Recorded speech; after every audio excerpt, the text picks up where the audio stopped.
Salam saudaraku yang dikasihi Tuhan. Kebenaran firman Tuhan hari ini Filipi 3:7-8. Tetapi apa yang dahulu merupakan keuntungan bagiku, sekarang kuanggap rugi karena Kristus. Malahan segala sesuatu kuanggap rugi karena pengenalan akan Kristus Yesus Tuhanku. Lebih mulia daripada semuanya. Oleh karena dialah aku telah melepaskan semuanya itu dan menganggapnya sampah, supaya aku memperoleh Kristus. Lukas 14:33. Demikianlah pulalah tiap-tiap orang yang di antara kamu yang tidak melepaskan dirinya dari segala miliknya tidak dapat menjadi muridku. Saudaraku yang dikasihi Tuhan, Rasul Paulus, tulisan Paulus ini mengingatkan kita bahwa Rasul Paulus sebelum mengenal Tuhan, sebelum ditangkap oleh Tuhan Yesus menjadi saksi Kristus, Paulus masih membanggakan jabatannya sebagai seorang Farisi yang melakukan perintah-perintah agama tanpa cacat, tanpa cela, murid Gamaliel. Bagi Paulus itu merupakan keuntungan, tetapi setelah mengenal Kristus, segala sesuatu dianggap rugi. Pengenalan akan Kristus Yesus, dulu yang dianggap mulia, ternyata itu sampah, maka dia harus melepaskan semuanya. Oleh karena dialah aku, kata Rasul Paulus, melepaskan semuanya itu dan menganggapnya sampah, supaya aku memperoleh Kristus.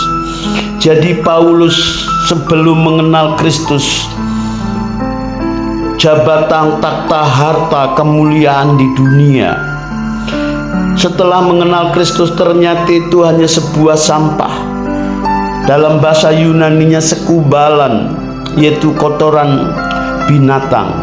Saudaraku yang dikasihi Tuhan, jadi kalau menjadi umat pilihan Tuhan, umat percaya, mengaku dirinya percaya Yesus, kalau masih membanggakan harta, jabatan, takhta, masih mencari nilai diri, orang-orang itu sebenarnya masih terikat dengan dunia.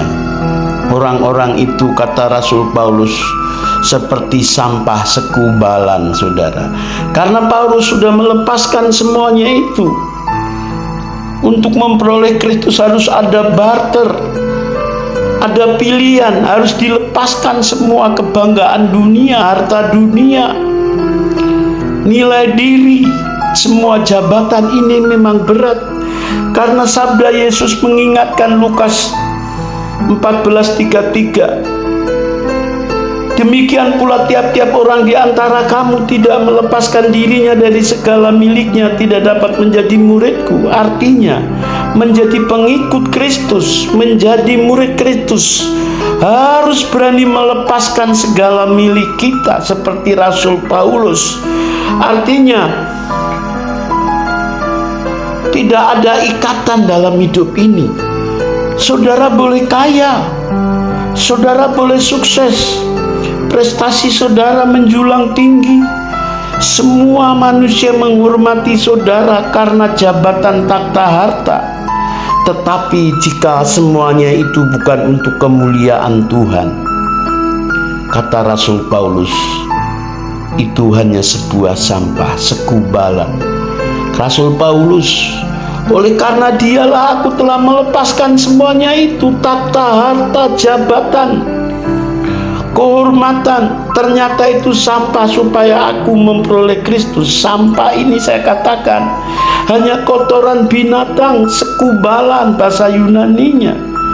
Jadi saudaraku yang dikasihi Tuhan, menjadi murid pengikut Kristus itu harganya sangat mahal sekali.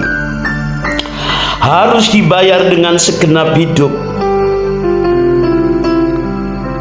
Tidak bisa dibayar hanya sambilan, harus dibayar dengan segala kemampuan kita.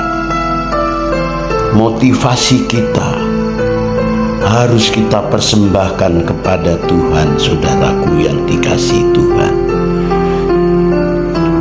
Biarlah pemahaman ini menyadarkan saudara bahwa betapa hanya sedikit orang yang menyadari menjadi murid Kristus. Karena di zaman sekarang menjadi murid Kristus hanya dibayar, hanya percaya di pikiran, di persetujuan pikiran. Percaya Yesus hanya dibayar karena mengenal doktrin yang benar. Orang lain salah kalau tidak sesuai dengan doktrin dia. Doktrin itu menurut saya hanya sampah. Kalau doktrinnya benar tapi perilakunya masih seperti anak-anak dunia, masih duniawi, menghalalkan segala cara, gila harta, gila jabatan.